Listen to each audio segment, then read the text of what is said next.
కానీ ఈ కోరిక తీర్చు అని అడగకూడదు. నాకు ఒక సమస్య వచ్చింది.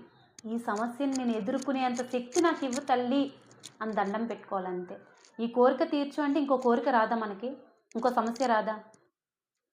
అందుకని ఈ సమస్య ఏ సమస్య అయితే వస్తదో నాకు, ప్రతి సమస్యకి కూడా నాకది తట్టుకునేంత శక్తి నాకు ప్రసాదించు. అన్ని డోర్సు క్లోజ్ అయిపోయాయి నాకు.